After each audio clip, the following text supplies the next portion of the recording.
The consortium had watched humanity for 50 years before they decided to make contact. They had seen the wars, the treaties, the strange rules that humans followed even when they were fighting. The consortium's leaders found it amusing. Here was a species that announced its attacks before they happened. A species that warned civilians to leave before bombs fell.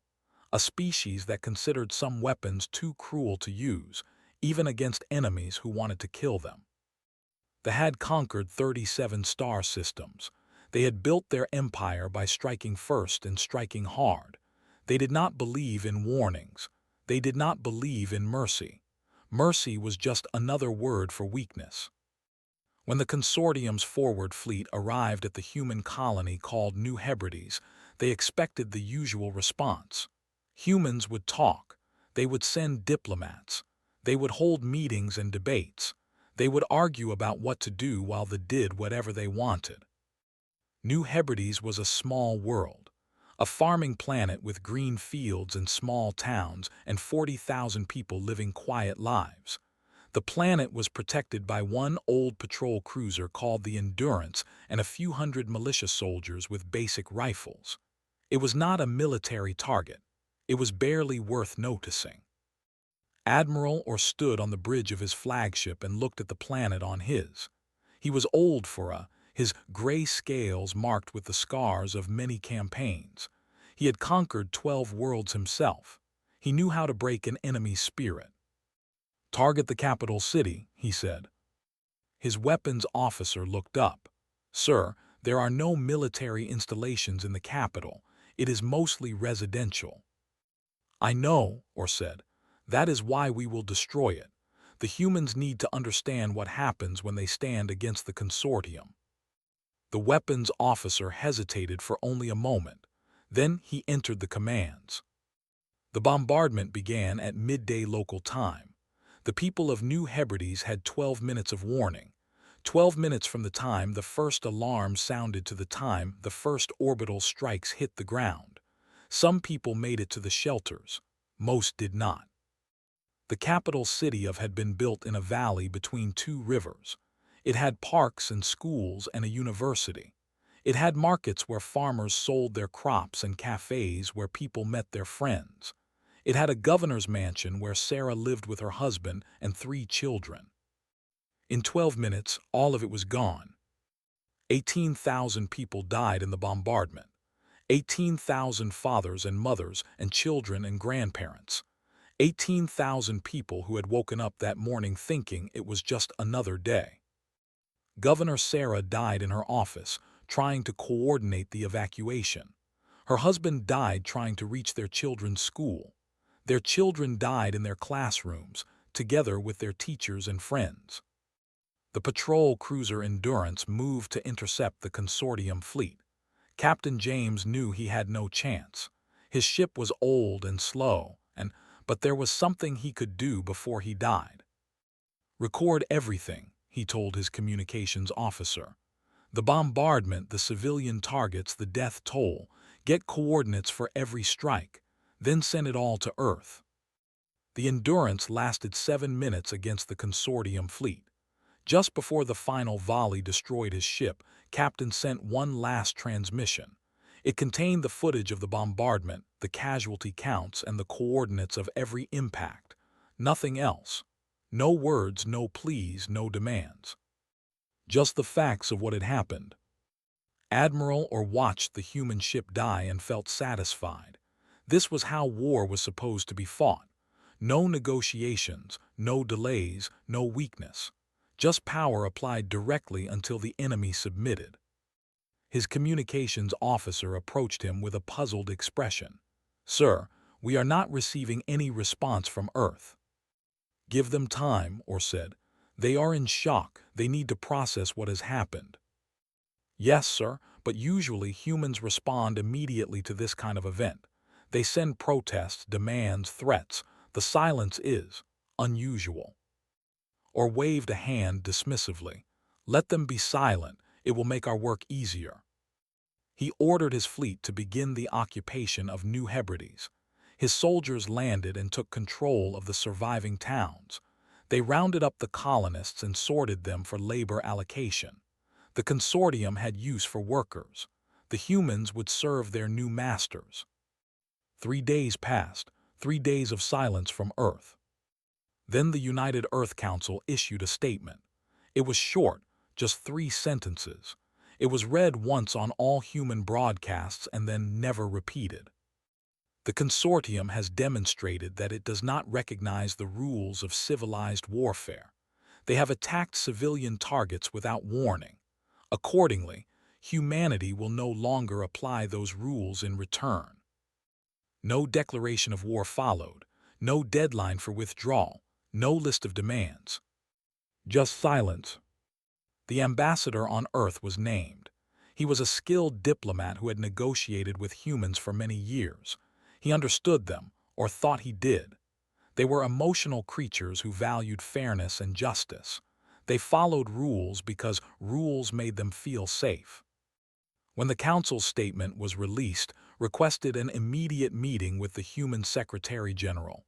His request was, he tried to contact the Defense Minister, the Foreign Minister, anyone who would speak with him.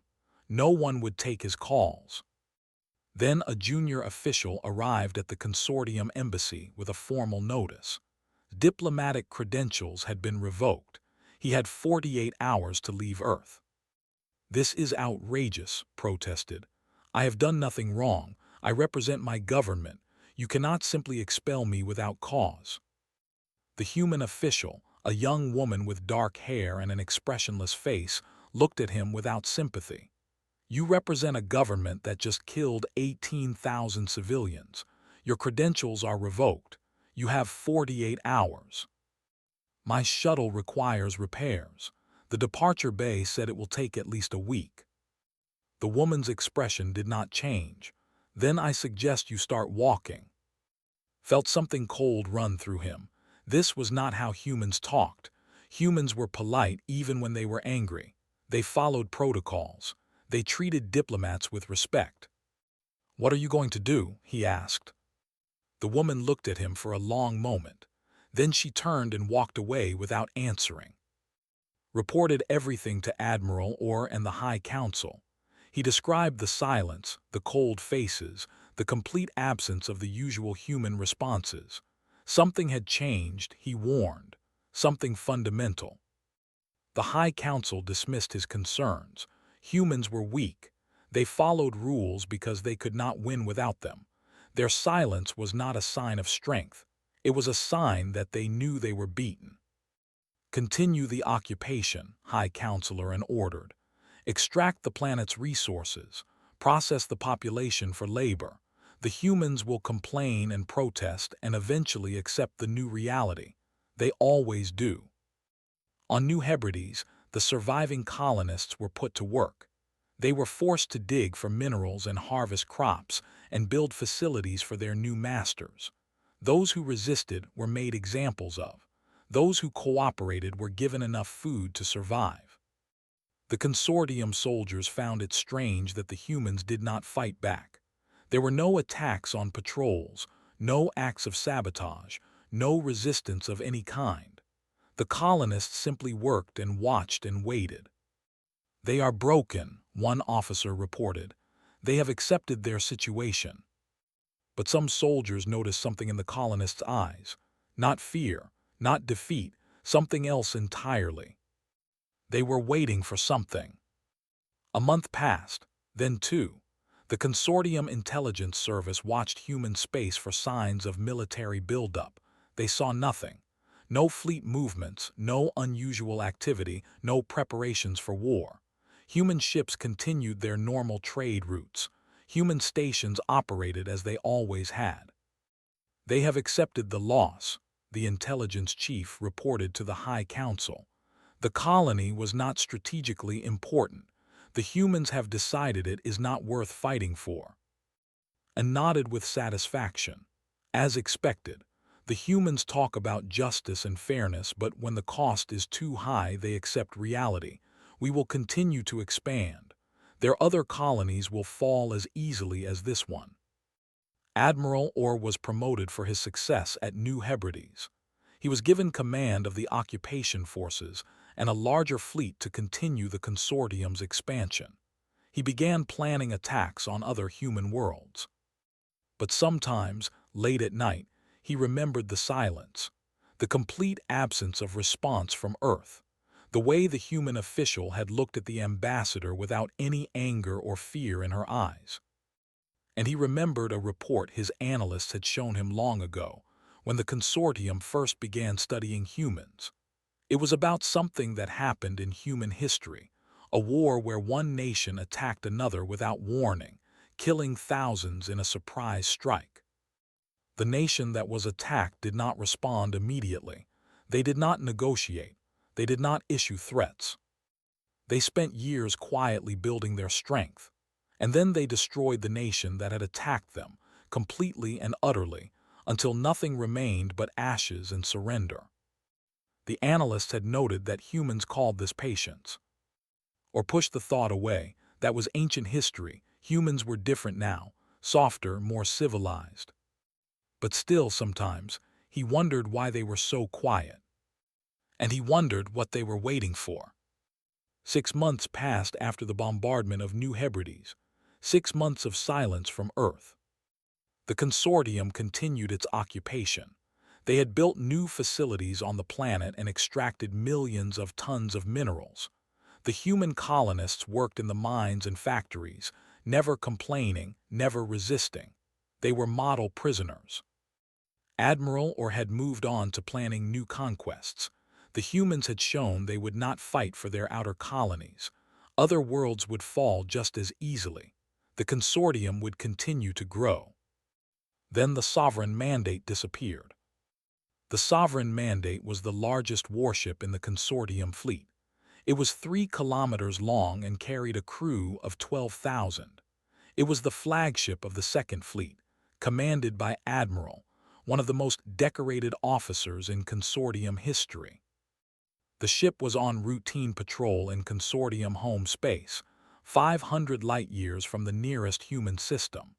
It was deep in safe territory, surrounded by friendly worlds and defended stations.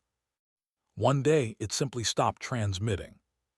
There was no distress call, no report of enemy contact, no energy signatures of weapons fire. The ship was there and then it was silent. Search vessels were dispatched immediately. They found the sovereign mandate drifting in space, completely intact. No damage to the hull, no signs of battle. The ship looked exactly as it always had. But when boarding teams entered, they found the crew dead at their stations. All 12,000 of them. Medical teams examined the bodies. The cause of death was asphyxiation.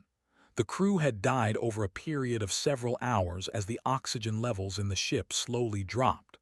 The life support systems had been modified to reduce oxygen gradually, so slowly that no one noticed until it was too late.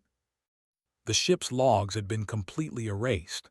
The AI core, the central computer that controlled all ship functions, was missing. Someone had removed it physically, cutting it out of its housing with surgical precision. How is this possible? High Counselor demanded when he received the report. The sovereign mandate was in home space. No human ship has entered our territory. We do not know, Counselor, the intelligence chief admitted. We have no record of any intrusion, no sensor contacts, no unusual readings, nothing. It is as if it never happened. 12,000 dead crew members happened, and said coldly, "Find out how." The investigation lasted weeks and found nothing. The modification to the life support systems was elegant, almost artistic in its complexity. It had been designed to activate only under specific conditions and to leave no trace of how it was installed. The consortium's best engineers could not understand how it had been done.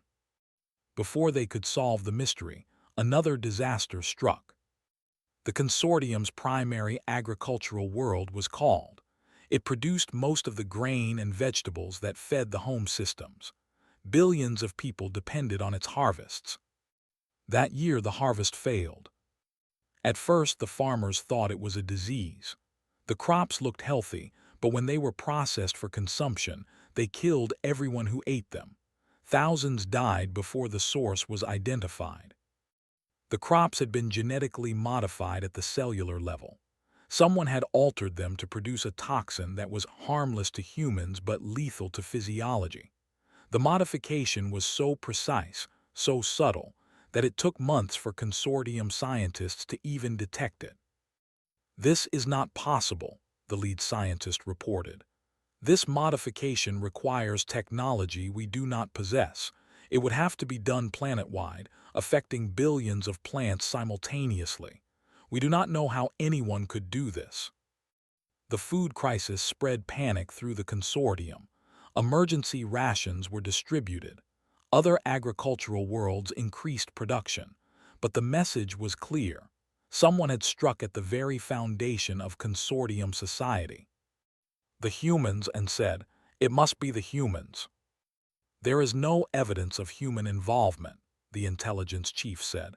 "No human ships have entered our space. No human agents have been detected. Their communications show only normal civilian traffic." "Then find the evidence," and shouted, "Someone is doing this, find them." But there was no evidence to find. Whatever was happening, it left no traces. Over the following months, the attacks continued. 14 warships were lost under mysterious circumstances. Some suffered sudden reactor failures. Others had navigation systems that malfunctioned, sending them into asteroid fields or stars. 2 simply disappeared, never to be found. 2 orbital stations experienced catastrophic decompression. Investigations revealed that the structural supports had been weakened over time, slowly degraded until they could no longer hold. No one could explain how. The entire leadership of the consortium's biological weapons division was killed in what appeared to be a laboratory accident. The safety systems had failed in a precise sequence that released deadly pathogens into sealed areas. Later analysis showed that the safety systems had actually been improved without anyone noticing, modified to fail in exactly the right way at exactly the right time. The shipyard at Prime exploded. The official report said it was a reactor malfunction, but engineers who survived said the reactors had been operating perfectly. Something else had caused the explosion, something they could not identify. The consortium's secure communications network was compromised. Secret military codes were leaked. Fleet movements were exposed. When cryptographers investigated, they found modifications to the encryption systems that they described as theoretically impossible. Someone had broken security that was supposed to be unbreakable. And through it all, no human fleet appeared. No demands were made. No terms were offered. Admiral or watched his civilization being taken apart piece by piece, and he could not find an enemy to fight. "They are not attacking us," his intelligence officer said, confusion in her voice. "An attack would leave evidence. We would detect ships, signals, something. This is different, this is." "What?" or demanded, "What is it?" She hesitated. "I do not know, Admiral. I do not have a word for what this is." Or tried to rally his forces. He ordered increased patrols, better security, more vigilance. But how do you guard against an enemy you cannot see? How do you fight an attack that leaves no evidence? He tried to strike back. He sent fleets toward human space, determined to hurt them as they were hurting the consortium. But the fleets found nothing. Human colonies had been evacuated. Human ships avoided contact. There was no one to fight. And while his fleet searched empty space, more disasters happened at home. In desperation or abandoned protocol, he broadcast a message on open channels, unencrypted for anyone to hear. "To the humans responsible for these attacks, I am Admiral or of the consortium. I request communication. I request understanding. Tell us what you want. Tell us how to end this. We do not understand what is happening. What do you want from us?" 3 days passed without response. Then a message appeared in the consortium's secure military network. It was delivered directly to every commanding officer simultaneously, bypassing every security system without triggering any alarms. No one could explain how. The message was short. It said, "You had rules once. You ignored them. We had rules once. You taught us they were weakness. We learned." Or read the message again and again, trying to understand, trying to find some hope in the words. He found none. The High Council called an emergency session and demanded solutions. The admirals had none to offer. The intelligence services had none to offer. No one had any answers. "They are ghosts," one admiral said. "They are not fighting a war, they are haunting us." "Ghosts do not destroy shipyards," and snapped. "Ghosts do not poison crops. Someone is doing this. We must find them and stop them." But they could not find them. They could not stop them. They could only watch as their civilization slowly crumbled around them. On New Hebrides, the human colonists continued to work. They still did not resist. They still did not fight. But now the consortium soldiers noticed something else in their eyes. They were not waiting anymore. They were watching their captors die slowly, and they were satisfied. One soldier asked a colonist what was happening. Why was the consortium being destroyed? Who was responsible? The colonist, an old woman who had lost her entire family in the bombardment, looked at the soldier with calm, clear eyes. "You killed 18,000 people," she said. "You thought no one would answer. You thought no one would care. You thought we would protest and complain and eventually accept what you did." She smiled then, a cold and terrible smile. "You were wrong. The war lasted 4 years. It was not called a war by most historians who studied it later. Wars had battles and armies and front lines. Wars had victories and defeats that could be marked on maps. What happened to the consortium was something else. It was a disappearing, a slow erasing of everything the consortium had built.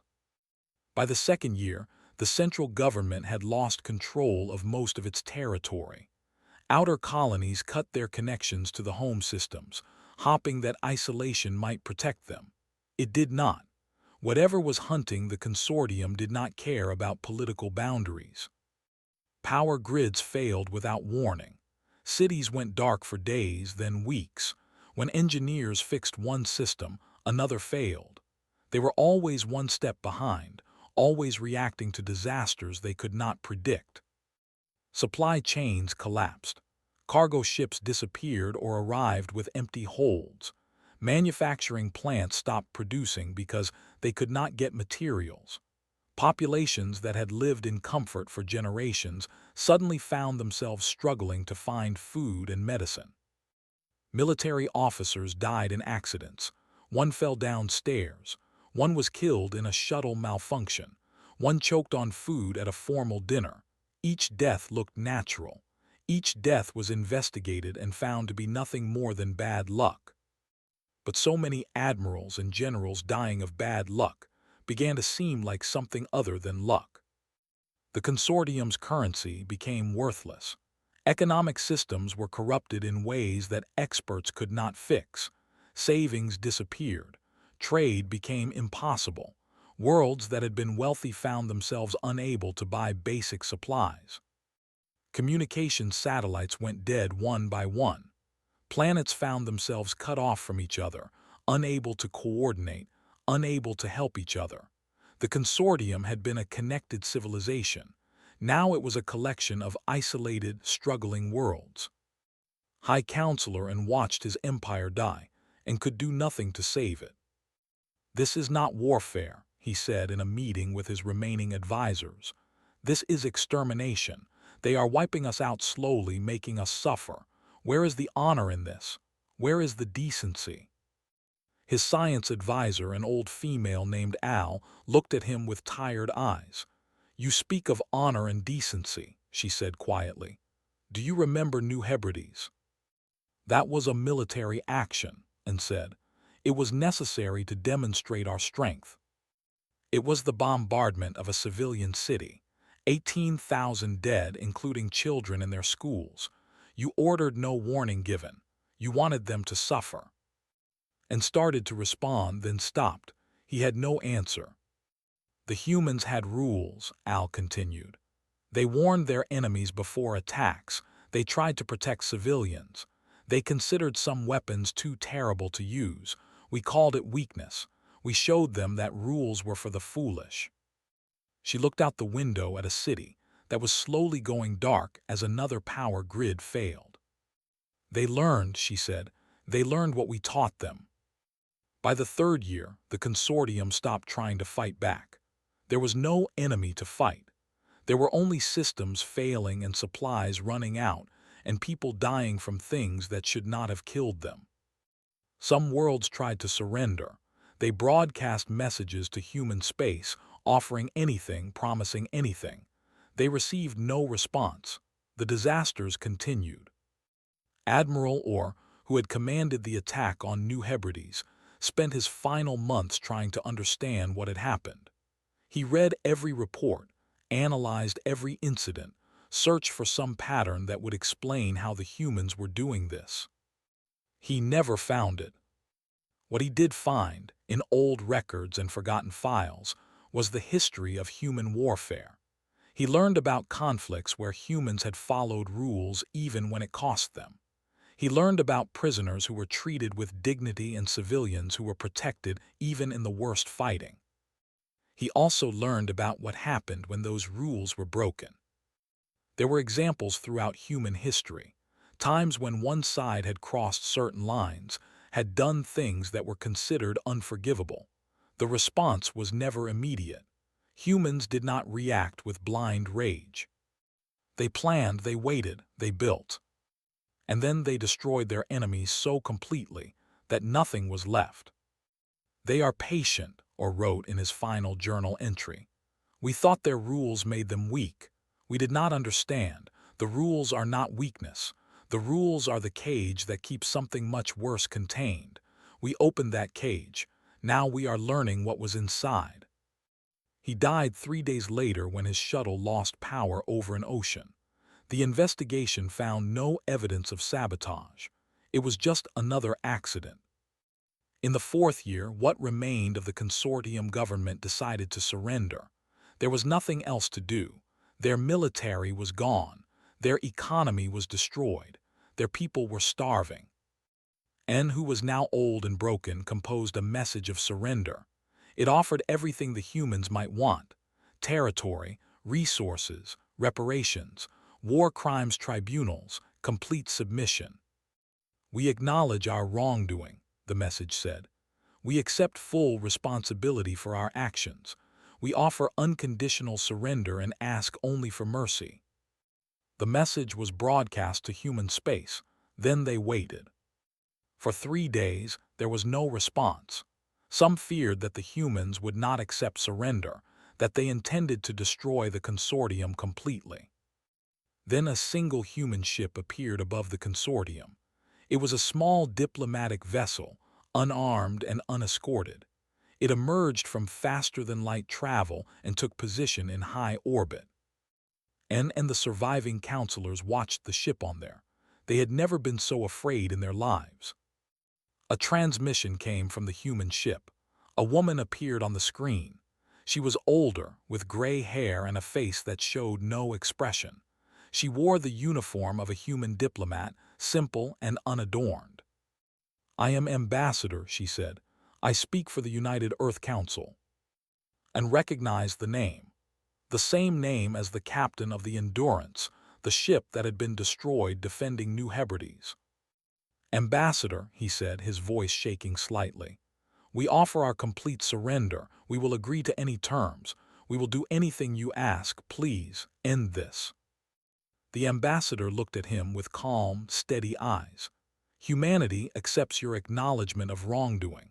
We have reviewed your offer of territory and resources." And held his breath, waiting for the demands. "We have no interest in your territory," the ambassador said. "We have no interest in your resources.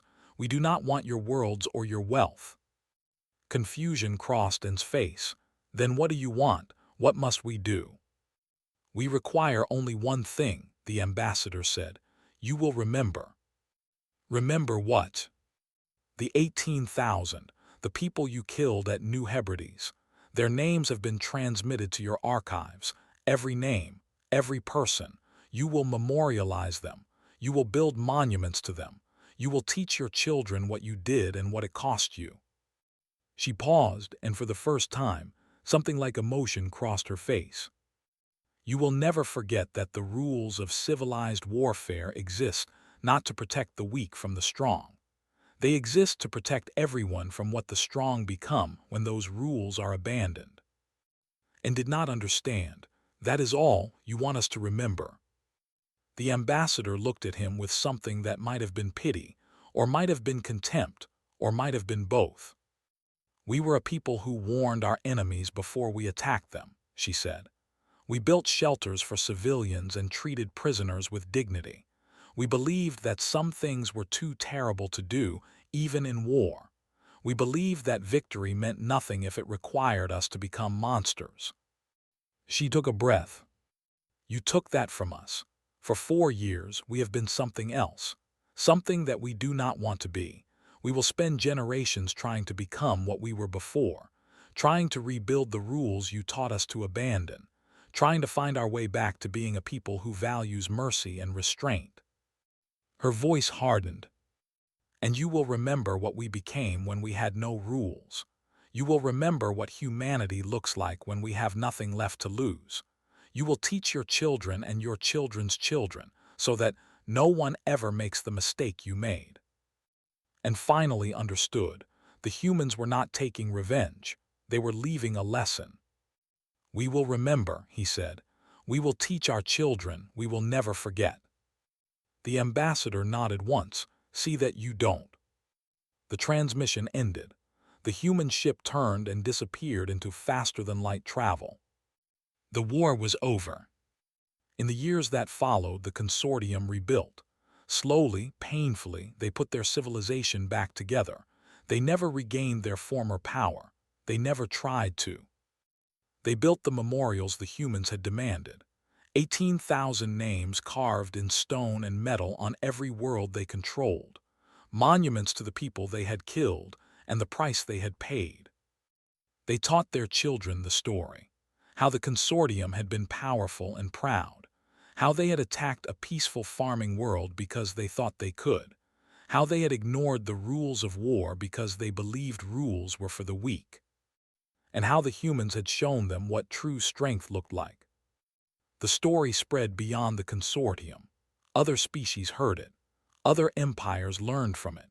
And whenever a new power rose in the galaxy, whenever some ambitious civilization began to think that rules were weakness, someone would tell them about They would tell them about a farming world called New Hebrides and 18,000 people who died without warning. They would tell them about a civilization that was slowly, methodically destroyed by an enemy they could never find. They would tell them about a species that had rules for war, rules that seemed soft and foolish until you broke them.